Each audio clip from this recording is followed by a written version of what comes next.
ओम नमः शिवाय। हर हर महादेव। पिछली कथा में हमने वर्मा जी द्वारा सृष्टि निर्माण का कार्य कैसे किया गया उसके बारे में श्रवण किया। आज हम बात करते हैं नारद जी का अहंकार कि उसने कामदेव पर विजय की प्राप्ति कर ली है और उनका अहंकार कैसे टूटा। आज इस बारे में हम कथा पढ़ेंगे। एक समय नम्र आत्मा वाले मुनियों ने उत्तम वर्मा जी के पुत्र नारद ने तपस्या करने की मन में ठानी। तपस्या का मन बनाकर नारद मुनि जी हिमालय पर्वत पर गए और वहां एक अच्छा सा स्थान देखकर वहां रहने का आश्रम बना लिया। नारद जी उसी स्थान पर तप करने को गए। वहां पर उन्होंने दृढ़ आसन जमाकर प्राणायाम लगाकर और मौन व्रत धारण करके तपस्या की। उन्होंने अहम ब्रह्मा अस्मि, मैं ब्रह्मा हूं, इसी की समाधि लगा दी, जिसमें ब्रह्मा का साक्षात दर्शन होता है। नारद जी के इस प्रकार उग्र तप करने पर इंद्र का मन कंपित हुआ। इंद्र भगवान को चिंता होने लगी कि नारद मुनि जो तपस्या कर रहे हैं, मुझे लगता है नारद जी मेरा इंद्र आसन मुझसे लेना चाहते हैं। इस डर से उन्होंने कामदेव को याद किया। इंद्र देवता के स्मरण करने पर काम देवता जी वहां पर पहुंच गए और काम देवता जी इंद्र देवता को कहने लगे कि बताइए किस काम के लिए मुझे याद किया है। सर्वपरायण इंद्र ने कामदेव को समझाकर कहा कि हे मित्रवर, तुम वीर हो, सर्वदा देवों के हित की चिंता करते हो। तुम प्रेम से मेरी बात सुनकर मेरी सहायता करो। देखो, तुमने अपने बल से अनेक ऋषि मुनियों के तप को, गर्व को छिन्न भिन्न किया है। हे मित्र, तुम्हारी कृपा से ही मेरा राज्य स्थिर चला आ रहा है। हिमालय पर्वत की गुहा के समीप आश्रम में नारद जी दृढ़ संयमी होकर भगवान विश्वनाथ को लक्ष्य करके तप कर रहे हैं। मुझे भय है कि वह कहीं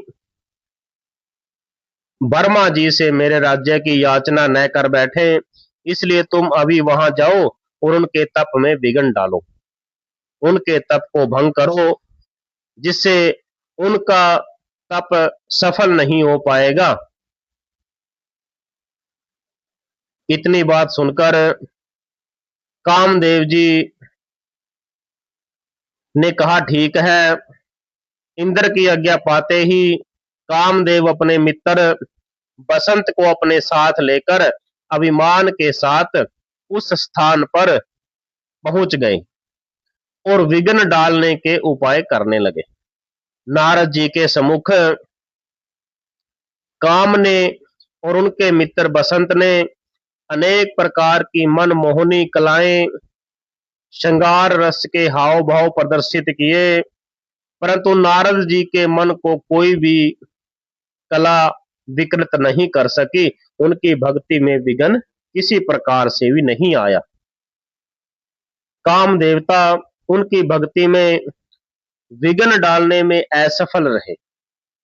भगवान शंकर के अनुग्रह से कामदेव का अभिमान नष्ट हो गया, उसका प्रभाव भी विफल हो गया। विफल होने का कारण सुनिए। उस स्थान पर कामदेव का जो बस था, कामदेव के जो बाण थे, उन्होंने नारद जी के मन पर असर क्यों नहीं किया? नारद जी की भक्ति में विघ्न क्यों नहीं पड़ा? क्योंकि वहां पर जहां पर नारद ऋषि जी तपस्या कर रहे थे, उसी स्थान पर एक बार महादेव जी ने कामदेव को भस्म कर दिया था। और कामदेव की स्त्री रति ने अपने पति के जीवन के लिए देवों से प्रार्थना की थी। देवों ने भगवान शंकर से कामदेव के पुनः जीवित होने की प्रार्थना महादेव जी से की थी। और तब महादेव जी ने कहा था कि हे देवताओं, कामदेव कुछ समय के पश्चात जीवित हो जाएगा, परंतु यहां पर इसका कोई भी असर नहीं चलेगा। यहां पर अगर कामदेव कभी आकर यहां पर कोई अगर अपना असर छोड़ने की कोशिश करेगा, तो उसको यहां इस भूमि पर कभी भी सफलता नहीं मिलेगी। इसके अतिरिक्त जहां तक मनुष्यों को यह भूमि और भस्म दिखाई देगी, जहां पर कामदेव जी को महादेव जी ने भस्म किया था, जितनी दूर से वो भूमि, जमीन और वो भस्म दिखाई देगी, वहां तक कामदेव का कोई भी असर नहीं होगा। उसमें कामदेव वहां पर अपना असर फैलाने में विफल रहेंगे। इस प्रकार महादेव जी के अभिशाप से नारद के तप को खंडित न कर पाने के कारण कामदेव लज्जित होकर इंद्र के समीप शीघ्र जा पहुंचे। उन्होंने इंद्र से मुनि नारद जी का सब समाचार और उनके प्रभाव का वर्णन कर दिया। इंद्र की आज्ञा पाकर कामदेव अपने मित्र बसंत के साथ अपने निवास स्थान को चले गए। इधर तपस्या पूरी होने के बाद जब नारद जी अपनी तपस्या से उठे, तो नारद जी को जब पता लगा कि कामदेव जी उनकी तपस्या यहां पर भंग करने आए थे और उनकी तपस्या को भंग नहीं कर सके, तो नारद जी को भी अपने मन में अहंकार हो गया। नारद जी सोचने लगे कि मैंने कामदेव को जीत लिया, और कामदेव को जीतने वाला पुरुष सबसे बड़ा माना जाता है। इस प्रकार अहंकार पूर्ण नारद जी अभिमान से वहां से चल पड़े, और अहंकार के कारण उनका अर्जित जो ज्ञान था नारद जी का, वो भी नष्ट हो गया। शंभु की माया को कोई नहीं जान सकता। ब्रह्मा विष्णु आदि देव भी शंभु की माया की प्रगति को नहीं जानते हैं। नारद जी जैसे मुनि को महादेव जी की माया ने मोह पास में डाल दिया। अब वह मदमत होकर अपना समाचार कहने को शीघ्र ही कैलाश पर्वत पर पहुंच गए। नारद जी ने अपनी आत्मा को महान समझकर और कामदेव पर विजय पाने के कारण अभिमानी बनकर भगवान शंकर को प्रणाम करके अपना सब वृतांत कह सुनाया। शिवजी जी ने कहा कि हे नारद, आप धन्य हैं। भगवान शिव ने नारद जी की बहुत तारीफ की। नारद जी महादेव जी की माया से मोहित और कारण से अपरिचित और ज्ञान शून्य थे। नारद जी ने कहा कि हे महादेव जी, काम पर विजय पाने के कारण मैं धन्य हो गया हूं और अब तो मैं कहीं पर भी आ जा सकता हूं और अब तो मेरे मन में शादी विवाह का भी कोई ख्याल नहीं है। महादेव जी ने कहा कि हे नारद जी, आप तो बहुत बड़े देवता बन गए हैं, पर मेरी एक बात सुनो। विशेष रूप से आप कभी भी विष्णु जी के पास जाकर उनको यह बात नहीं बतानी है। अगर आप कभी विष्णु भगवान जी से आपकी मुलाकात हो, तब भी आपने उनको काम पर विजय प्राप्त होने की बात नहीं बतानी है। यह वृतांत सर्वथा गोपनीय रहना चाहिए।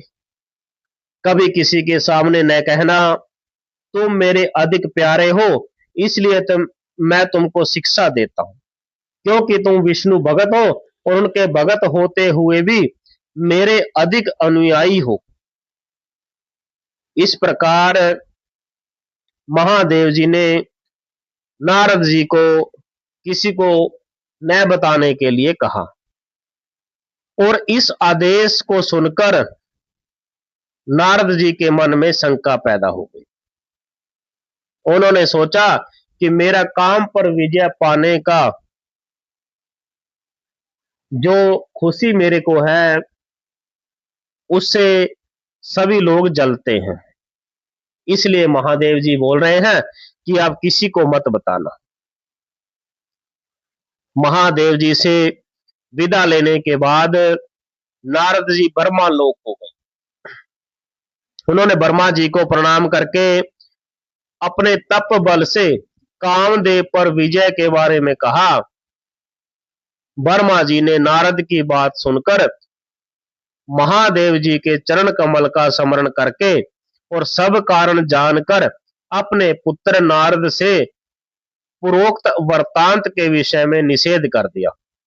नारद जी ने शिव की माया के प्रभाव से अपने पिता की कही हुई बात को भी हितकर नहीं माना, क्योंकि उनके चित्त में अभिमान भरा हुआ था। वर्मा जी ने भी नारद जी से यही बात कही थी कि आप इस बात को कभी भी किसी देवता जी के सामने मत कहना, किसी के सामने भी आपको नहीं बताना है कि आपने कामदेव पर विजय प्राप्त कर लिया है। परंतु नारद जी के मन में दूसरी बातें घर कर चुकी थी, उनके मन में अभिमान आ चुका था। नारद जी के मन में आया कि जैसा ही महादेव जी ने कहा था किसी को मत बताना, ऐसा ही ब्रह्मा जी बोल रहे हैं किसी को मत बताना। जैसी शिव की इच्छा होती है, संसार में वैसा ही होकर रहता है। समस्त संसार शिव की माया के अधीन है, क्योंकि संसार श्री शिवजी जी के वचन रूपी धागे में प्रोत है। अब ज्ञान शून्य नारद जी अभिमान के मंद में अपना वृतांत कहने के लिए शीघ्र ही विष्णु लोक को चले गए। भगवान विष्णु ने आते हुए नारद जी को देखकर आदर से उठकर शीघ्र उनके समीप जाकर उनको हृदय से लगा ली और कहा कि हे नारद जी, आप कहां से आ रहे हैं और आप इतने दिन से दिखाई नहीं दिए, कहां गए हुए थे और यहां आप किस लिए आए हैं? हे मुनीश्वर, आप भाग्यशाली हैं। मैं आपके आगमन से पवित्र हो गया हूं। मैं तो आपका इंतजार ही कर रहा था कि कब नारद मुनि जी मुझसे मिलने आएंगे।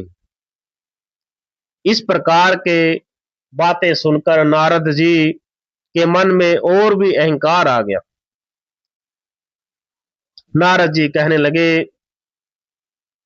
विष्णु भगवान जी के वाक्य सुनकर आवेग में अपना सब वृतांत उनको सुना दिया। नारद जी कहने लगे कि मैंने कामदेव पर विजय पा लिया है, आज तक किसी ने कामदेव पर विजय नहीं पाई। विष्णु जी ने कहा कि आप तो आपके धन भाग्य हैं, कि आपने कामदेव जी पर विजय की प्राप्ति कर ली है। विष्णु ने मुनि के अभिमान पूर्वक वचन सुनकर हृदय में महादेव जी का स्मरण करके नारद जी के अभिमान के समस्त कारण को जान लिया। शिव स्वरूप शिव भक्तों के राजा विष्णु जी ने हाथ जोड़कर बेसुध होकर और मस्तक झुकाकर परमात्मा महादेव जी की भक्ति से स्तुति की। इस प्रकार विष्णु शिव की स्तुति करके नेत्र बंद करके और चरण कमलों का ध्यान करके मौन हो गए। इसके बाद विश्व रक्षक विष्णु जी ने महादेव जी के कर्तव्य को जानकर शिव के आदेश से नारद जी से कहा कि हे नारद जी, आप तप के निधि हैं और आप उदार बुद्धि वाले हैं, अतः आप धन्य हैं। जिसके हृदय में ब्रह्मा जी, विष्णु जी और शंकर जी के प्रति भक्ति नहीं है, उसके लिए काम मोह आदि विकार शीघ्र ही दुख देते हैं। तुम नैष्ठिक ब्रह्मचारी हो, ज्ञान वैराग्य से युक्त हो, तुम जन्म से ही विकार रहित और बुद्धिमान हो। इस प्रकार नारद जी विष्णु भगवान जी के कहे हुए वचनों को सुनकर हंसे और हृदय से प्रणाम करके विष्णु जी से फिर बोले कि हे नाथ, यदि मेरे ऊपर आपकी कृपा है तो बताओ कामदेव का मुझ पर क्या प्रभाव है। ऐसा कहकर विष्णु को प्रणाम करके नारद जी स्वेच्छा अनुसार वहां से चल दिए। वहां से नारद जी के स्वच्छंद चले जाने पर माया विशारद विष्णु भगवान जी ने महादेव जी की प्रेरणा से शीघ्र ही माया रची। मुनि नारद के मार्ग में विशाल एक नगर की रचना कर दी गई, जहां से नारद जी को गुजरना था। वह नगर 100 योजन विस्तृत, अत्यधिक मनोरम, सुंदर, प्राकृतिक था। अधिक क्या कहें, वह नगर स्वर्ग से भी अधिक रमणीय, अनेक प्रकार की वस्तुओं से सुशोभित, नर और नारियों की क्रीड़ा से अलंकृत और चारों वर्णों के मनुष्यों से परिपूर्ण था। उस नगर में शील निधि नाम के राजा राज करते थे। वह अपनी पुत्री के स्वयंवर महोत्सव के कार्य में लगे हुए थे। उस कन्या के वरण के लिए चारों दिशाओं से सुंदर वेशभूषा से सुसज्जित राजकुमार आ रहे थे। ऐसे नगर को देखकर लगता था कि कोई स्वर्ग यहाँ पर बसा दिया गया है। जब नारद जी उस नगर के समीप पहुंचे और उस नगर की सुंदरता को देखकर नारद जी हैरान हो गए, मोहित हो उठे।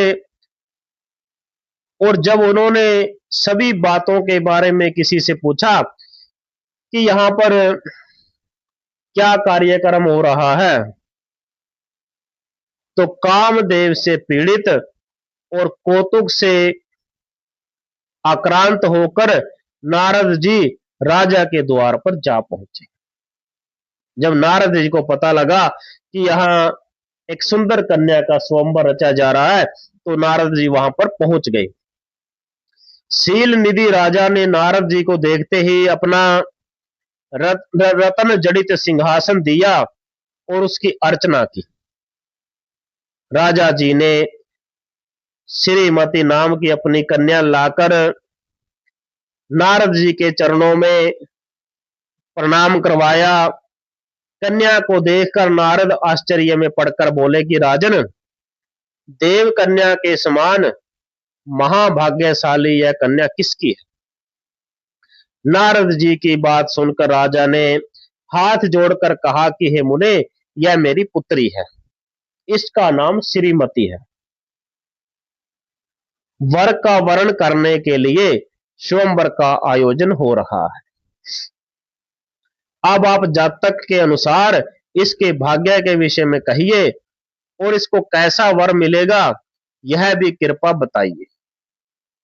राजा के इस प्रकार पूछने पर काम से पीड़ित और उस राजपुत्री से विवाह करने के इच्छुक नारद जी ने राजा से कहा कि हे राजन, तेरी कन्या सब सुंदर लक्षणों से युक्त है, लक्ष्मी जी के समान गुणों की निधि है और महाभाग्यशालिनी है। कामदेव का विजेता इसका पति होगा। वह पति महादेव जी के समान सर्वेश्वर और सर्व विजयी होगा।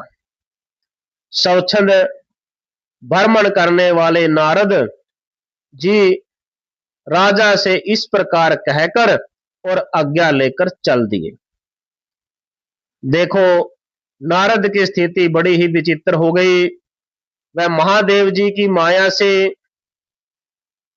कामाकुल को सोचने लगे कि यह राजकुमारी मुझे किस प्रकार प्राप्त हो सकती है, क्या स्वयंवर में ये मुझे अपना पति बना सकती है, और स्वयंवर में राजाओं के मध्य में मुझे किस प्रकार वहां पर तैयारी करके वस्त्र पहनकर मुकुट पहनकर वर की वेशभूषा में कैसे बैठना चाहिए।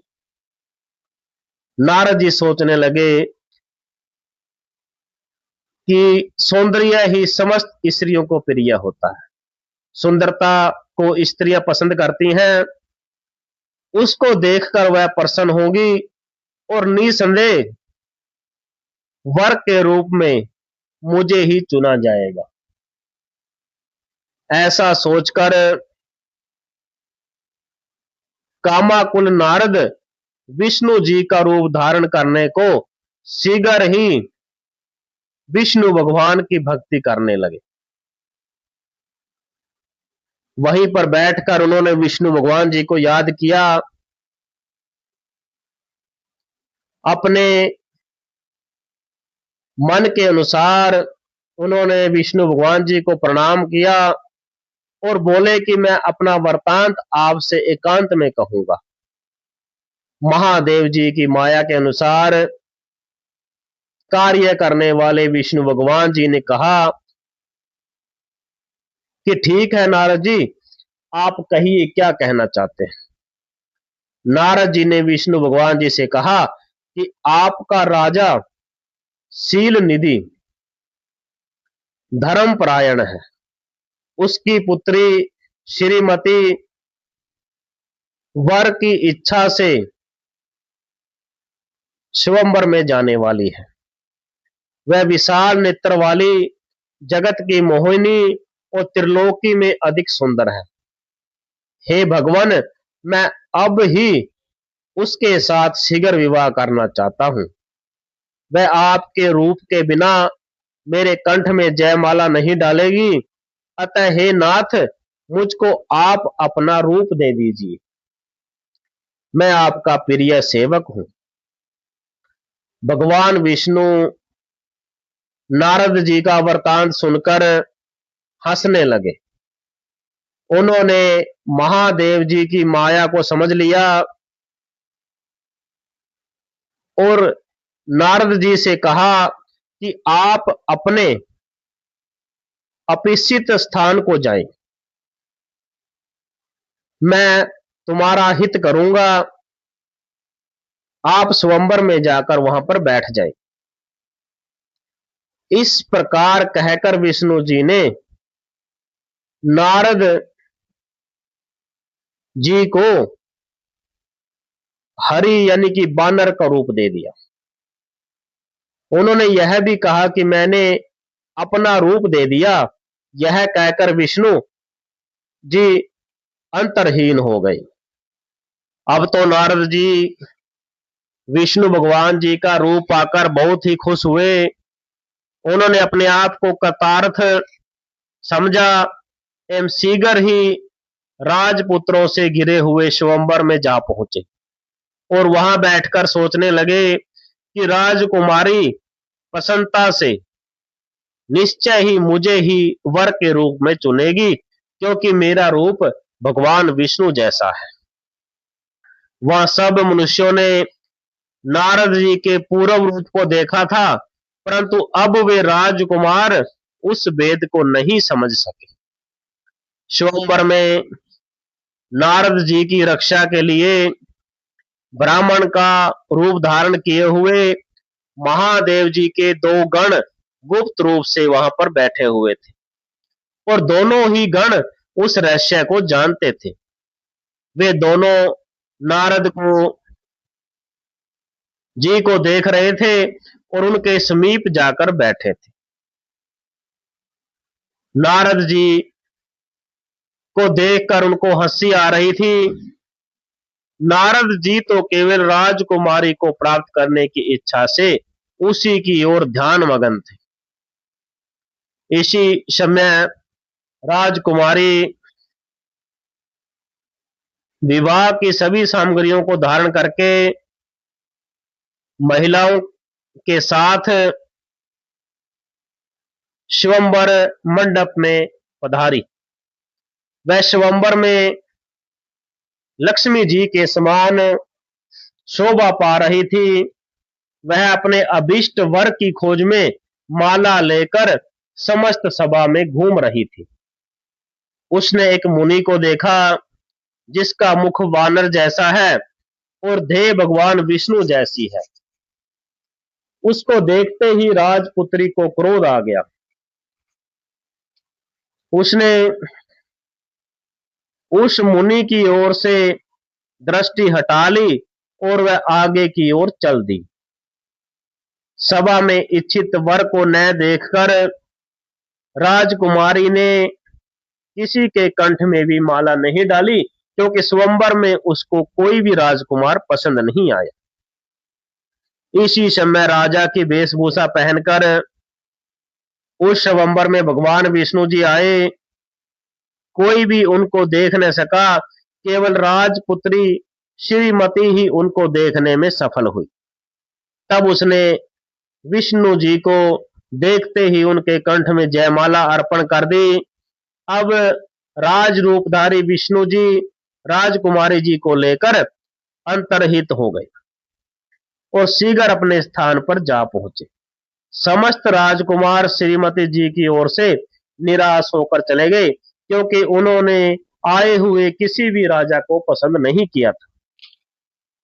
केवल नारद जी अधिक विवल और काम बाणों से अक्षत विक्षत हो रहे थे।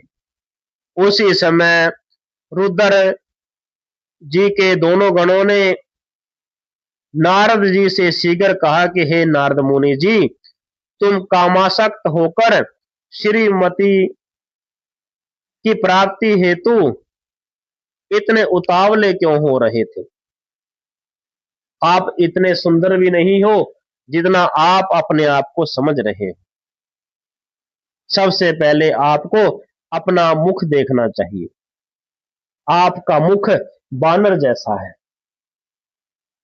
महादेव जी की माया के पास में फंसे हुए नारद जी ने एक पानी के तालाब में जाकर अपना मुख देखा। वानर के समान अपना मुख देखकर नारद जी को शीघ्र ही प्रबल क्रोध आ गया। उनके मन में बहुत गुस्सा आया। उन्होंने अपने क्रोध को दबा लिया। नारद जी समझ गए कि यह विष्णु भगवान जी ने ही सब कुछ किया है। इसलिए दोनों गणों को श्राप दिया कि तुम दोनों गणों ने मुझ ब्राह्मण की हंसी मजाक की है, इसलिए तुम दोनों ब्राह्मण वंश में जन्म लेकर राक्षस बनोगे। उन्होंने श्राप सुनकर नारद जी से कुछ नहीं कहा।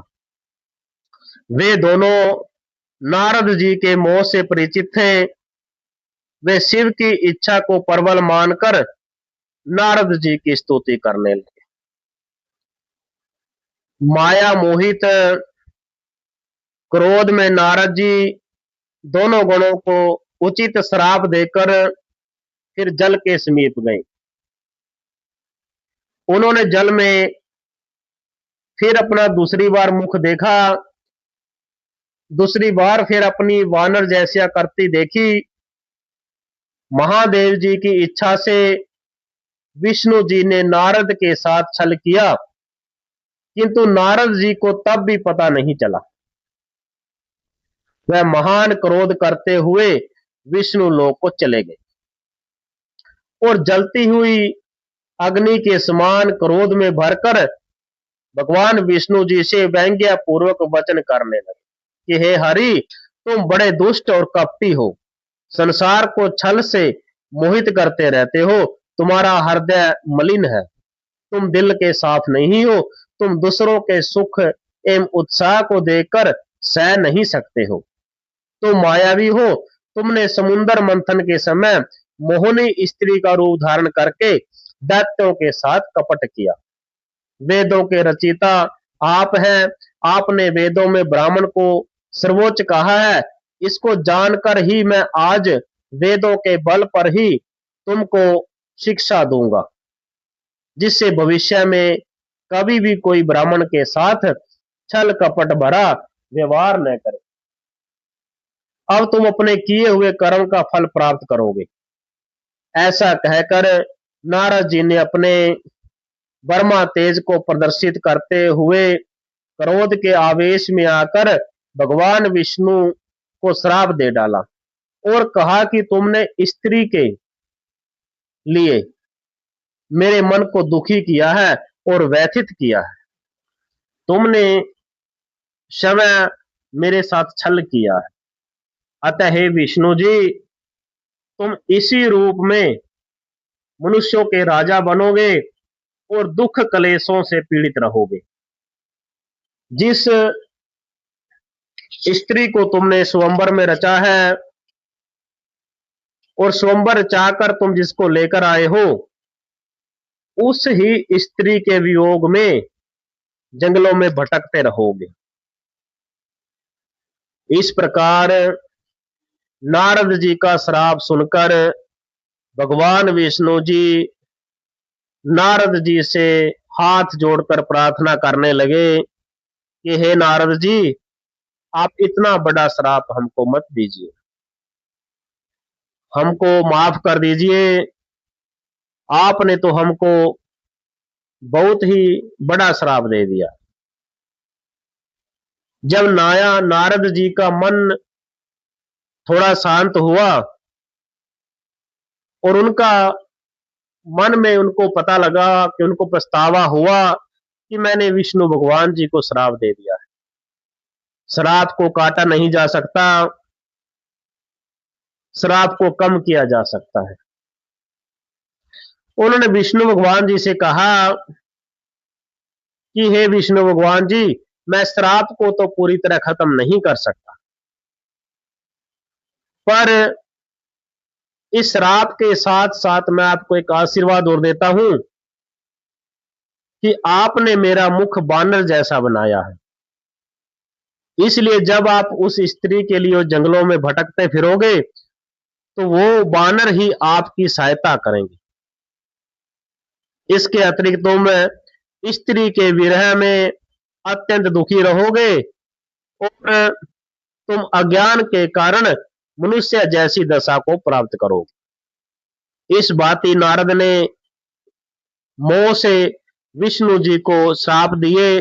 विष्णु जी ने भी महादेव जी की इच्छा समझकर उनकी प्रशंसा करते हुए श्राप को स्वीकार कर लिया। नारद जी के श्राप के कारण त्रेता युग के अंदर भगवान विष्णु जी को श्री रामचंद्र जी के जन्म में आना पड़ता है और उस जो कन्या श्रीमती कन्या को सीता माता जी के रूप में आना पड़ता है और उनके नारद जी के श्राप के कारण ही श्री रामचंद्र जी को 14 साल के लिए जंगलों में भटकना पड़ता है, क्योंकि नारद जी ने कहा था कि तुमने जानबूझकर मेरी शादी उससे नहीं होने दी है, इसलिए उस स्त्री को तुमने ज्यादा प्रेम किया और इसलिए उसके कारण तुमको इससे दूर भी रहना पड़ेगा। और नारद जी ने कहा था कि मैं श्राप को पूरी तरह नहीं काट सकता, वानर जी तुम्हारी रक्षा करेंगे। इसलिए फिर हनुमान जी के रूप में महादेव जी आए और उन्होंने फिर विष्णु भगवान जी की सहायता की। विष्णु भगवान जी ने महादेव जी की इच्छा समझकर सभी जो श्राप दिए थे उनको स्वीकार कर लिया। और जब महादेव जी ने अपनी मोहनी माया नारद जी के ऊपर से हटा ली, वह जैसे के तैसे ज्ञानी हो गए। माया के हट जाने पर नारद जी पूर्व के समान ज्ञानी, बुद्धिमान और प्रसन्नचित्त हो गए। पूर्व घटित घटना का ध्यान आते ही वह पश्चाताप करते हुए अपनी आत्मा को बार बार कोसने लगे। देखो, महादेव जी की माया ज्ञानियों को भी मोहित कर देती है। ऐसा सोचते ही नारद जी विष्णु जी के चरणों में गिर पड़े। भगवान ने उन्हें उठाकर गले लगाया। नारद जी ने फिर कहा कि मैंने माया जनित मोहवश आपसे दुर्वचन कहे हैं, आपको श्राप दिए हैं, क्योंकि मैं माया के मोह में फंस गया था। मेरे अंदर कामजनिक मोहवश हो गया था।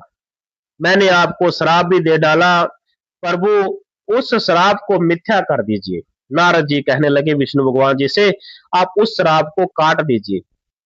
मैंने निसंदेह बहुत बड़ा पाप किया है, मैं अवश्य नरक में जाऊंगा। भगवान, मैं आपका दास हूं, मुझे आप बताइए कौन सा उपाय करूं जिससे कि मेरे पाप नष्ट हो जाएं और मैं नरक में भी न जाऊं।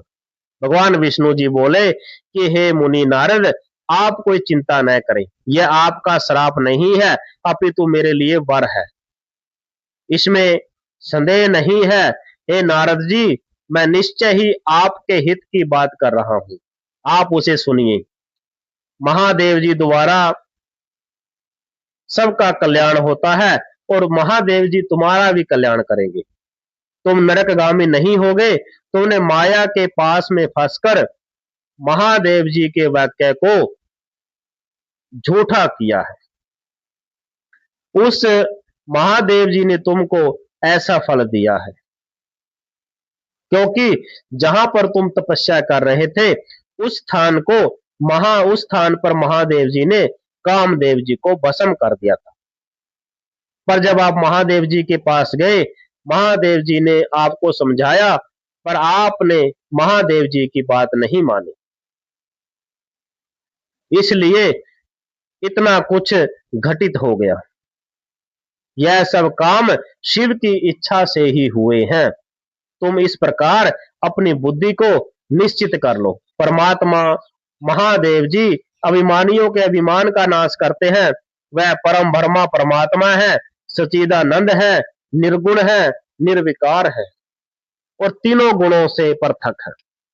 सभी गुण महादेव जी के अंदर विद्यमान है। उन्होंने ही अपनी माया से तीन रूप धारण कर रखे हैं। ब्रह्मा, विष्णु जी और महेश जी, ये तीनों रूप निर्गुण और सगुण है।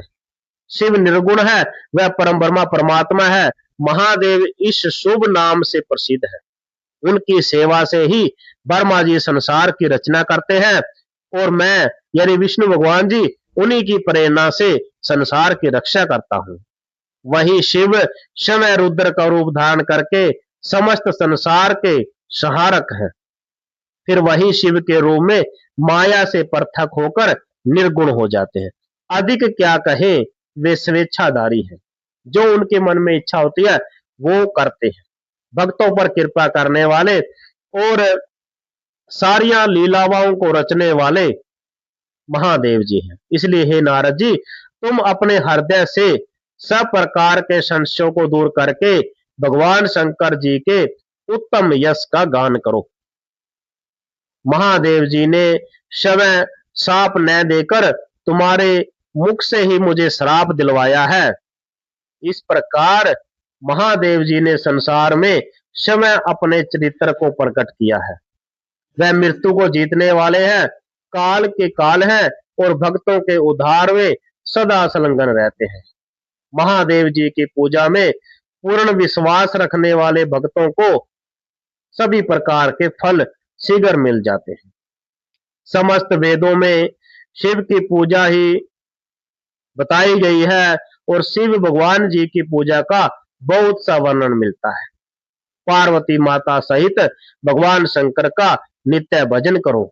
इसके पश्चात अधिक प्रिय आनंद वन में जाओ, वहां विश्वेश्वर का दर्शन पूजन करो, नमस्कार करो, स्तुति करो, तब कहीं तुम निर्विकल्प समाधि प्राप्त कर सकोगे। तत्पश्चात तुम शिव महिमा श्रवण करने के लिए ब्रह्मलोक जाओ।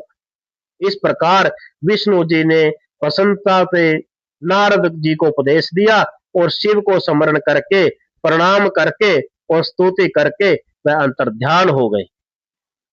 विष्णु भगवान जी के अंतर्ध्यान होने पर मुनिवर नारद जी भक्ति से शिवलिंगों का दर्शन करते हुए पृथ्वी पर भ्रमण करने लगे। पृथ्वी पर भ्रमण करने के समय नारद जी ने प्रेम से मुक्ति देने वाले अनेक शिवलिंगों का दर्शन किया और उसी उपरांत महादेव जी के दोनों गण भी नारद जी को वहीं पर मिल गए। दिव्य शरीर वाले नारद जी को पहचान कर शुभ भावना से उनके समीप गए। उन्होंने नारद जी को प्रणाम किया। उन्होंने सम्मान से शीघ्र सिर झुकाकर अपने श्राप से मुक्त होने की इच्छा से नारद जी के चरणों को बार बार स्पर्श किया। उन्होंने कहा कि हे नारद जी, आप ब्रह्मा जी के पुत्र हैं, आप प्रेम से हमारी बात सुने। हम दोनों महादेव जी ब्राह्मण वास्तव में आपके अपराधी नहीं हैं। हम दोनों महादेव जी के गण हैं। जो कुछ भी हुआ महादेव जी की इच्छा से हुआ। शील निधि राजा की पुत्री के स्वयंवर में केवल आपको आपके स्वरूप का रहस्य समझाने के लिए हम वहां पर गए थे कि आपका स्वरूप है जो विष्णु भगवान जी का नहीं है। आपने स्वेच्छा से हम दोनों को श्राप दे दिया। हम हंस रहे थे, हमसे गलती हुई है, पर आपको भी हमें इतना बड़ा श्राप नहीं देना चाहिए।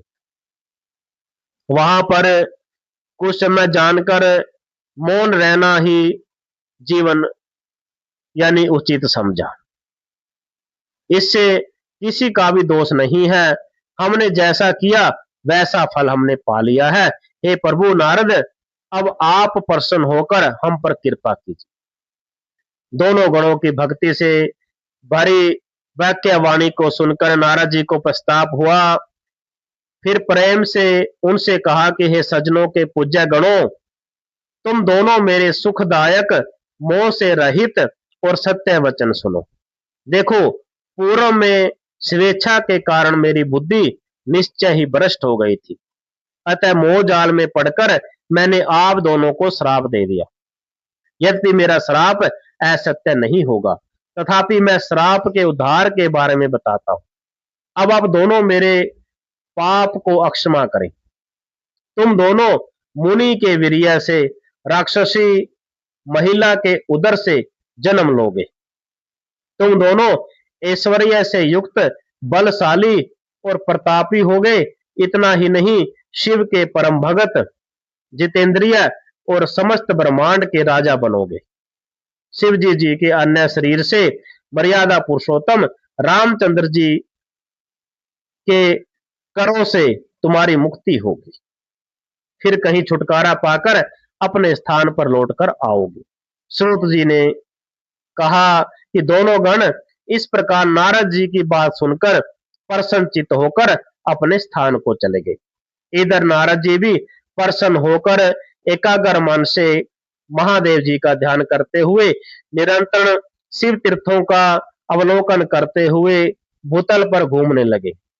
और घूमते घूमते एक दिन शिव के प्रिय स्थल मनोहारी तीर्थ काशी में आए और काशीनाथ की सेवा करके प्रेम विवल हो उनको प्रणाम करते हुए और उनका गुणानुवाद वर्णन करते हुए ब्रह्मा लोक को पहुंचे।